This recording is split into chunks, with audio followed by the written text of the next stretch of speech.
ராகுல் காந்திக்கு அரசியல் குறித்தான அடிப்படை புரிதல் கூட இல்ல. இவருக்கு பிரதமராகணும்னு ஆசையா அப்படின்னு சொல்லி கேலியும் கிண்டலும் பண்ணிட்டு இருக்காங்க. என்ன மேட்டர்னா, எலெக்ஷன் கமிஷனோட ஓட்டர்ஸ் லிஸ்ட்ல குளறுபடி நடந்திருக்கு. இந்த குளறுபடியால தான் பிஜேபி திரும்ப திரும்ப திரும்ப ஜெயிச்சுக்கிட்டே இருக்குதுன்னு குற்றச்சாட்டு வச்சாரு ராகுல் காந்தி. மீட்டிங் போட்டு பவர் பாயிண்ட் பிரசன்டேஷன்லாம் வச்சு நான் பெருசா ஏதோ கண்டுபிடிச்சிட்டேன்னு பயங்கர சீனு. அப்பதான் மக்கள் ஒண்ணு கண்டுபிடிச்சாங்க, அரசியல்னா என்ன, எலெக்ஷன்னா என்னன்னு ராகுல் காந்திக்கு சுத்தமா தெரியல. கீழே இருந்து வளர்ந்து போன ஒரு அரசியல்வாதினா கண்டிப்பா இதெல்லாம் தெரிஞ்சிருக்கும். ராகுல் காந்திக்கு தெரியலங்கிறது பெரிய ஆச்சரியம் எல்லாம் கிடையாது. அரசியல்ல மாவட்ட தலைவர், மாநில தலைவர்னு நிறைய பொறுப்பு இருக்கு இல்லையா, இதெல்லாம் ராகுல் காந்திக்கு தெரிஞ்ச பதவி தான். ஆனா பிஎல்ஏன்னு ஒரு பதவி இருக்கு, அதாவது பூத் லெவல் ஏஜென்ட். இப்படி ஒரு பதவி இருக்குன்னா அது ராகுல் காந்திக்கு யாராவது சொல்லி கொடுத்தா நல்லா இருக்கும். ஏன்னா இந்த பதவி இருக்கிறது தெரிஞ்சிருந்தா இந்த கம்ப்ளைண்ட் எதையுமே ராகுல் காந்தி வச்சிருக்கவே மாட்டாரு.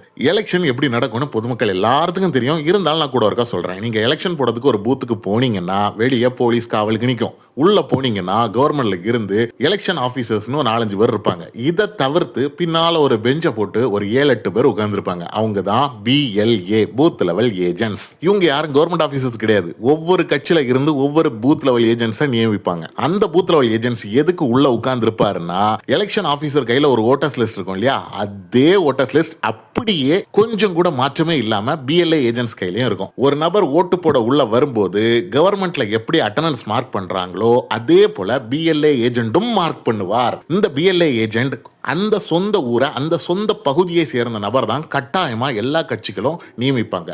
ஏன்னா இந்த பூத் லெவல் ஏஜென்ட்ஸுக்கு ஃபுல் டீடைல்ஸும் அத்துப்படியா தெரியும். என்னென்ன டீடைல்ஸ், இந்த பூத்துல மொத்தம் எத்தனை ஓட்டு இருக்கு, அதுல ஆண்கள் எவ்வளவு, பெண்கள் எவ்வளவு, இதுல எத்தனை பேர் வெளியூர்ல தங்கி இருக்காங்க, வெளியூர்ல தங்கினவங்க ஓட்டு போட வந்திருக்காங்களா வரலையா, இப்படிங்கிற அனைத்து தகவலையும் தங்களோட விரல் நுனியில வச்சிருப்பாங்க. அவங்களுக்கு யோசிக்க கூட வேண்டாம், உடனே அவங்களுக்கு தெரியும். அந்த அளவுக்கு ஷார்ப்பான கேண்டிடேட்டா இருப்பாங்க பிஎல்ஏ ஏஜென்ட்ஸ்.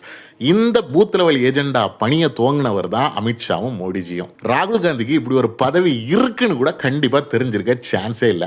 தெரிஞ்சிருந்தா இந்த குற்றச்சாட்டுகளை வச்சிருக்க மாட்டாங்க. சரி, அத்தோடு இல்லை, இந்த பிஎல்ஏ ஏஜென்ட்ஸ் காங்கிரஸ் கட்சியிலையும் உண்டு.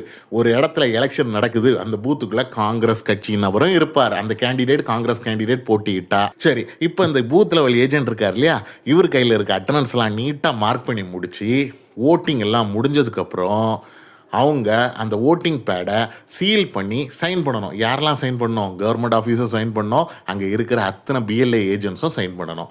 பூத் லெவல் ஏஜென்ட் சைன் பண்ணலைன்னா அந்த ஓட்டிங் பாக்ஸை சீல் பண்ண முடியாது. சீல் பண்ண முடியாட்டு கவுண்டிங் சென்டருக்கு எடுத்துகிட்டு போக முடியாது. இப்போ சொல்லுங்கள், ஓட்டிங் லிஸ்ட்ல குளறுபடி நடந்தா முதல்ல பூத் லெவல் ஏஜென்ட்டுக்கு தெரியுமா, ராகுல் காந்திக்கு தெரியுமா? முதல்ல பூத் லெவல் ஏஜென்ட் சைன் பண்ணாம அங்க பிரச்சனையை ஆரம்பிச்சிருக்கணுமா? எலெக்ஷன் முடிஞ்சு 10 வருஷம் கழிச்சு இன்னைக்கு வந்து ராகுல் Gandhi power point presentation பண்ணியிருக்கணுமா?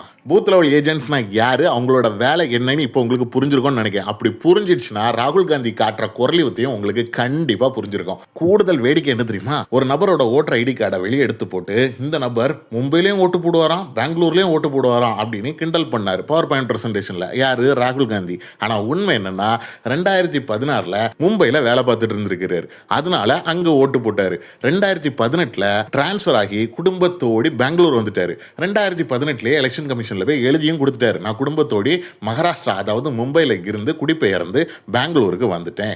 So என்னோட எலெக்ஷன் ரிப்போர்ட் எல்லாத்தையும் நான் சேஞ்ச் பண்ணணும். 2018ல அவர் சேஞ்ச் பண்ண ரிக்வஸ்ட் பண்ணதுனால 2021ல சேஞ்ச் பண்ணி கொடுத்துருக்காங்க. 5 வருஷத்துக்கு அப்புறமா இங்க வந்து ஓட்டு போட்டிருக்காரு. இதுல என்ன தப்பு இருக்கு?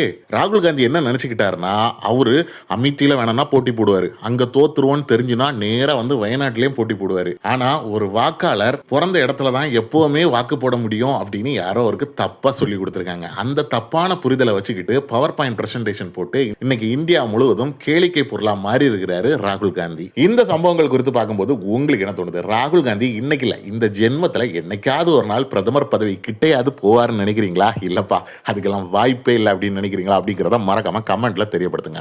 இந்த தகவல் உங்களுக்கு பிடிச்சிருந்தனா இந்த வீடியோக்கு இப்பவே ஒரு லைக்கை போட்டுருங்க.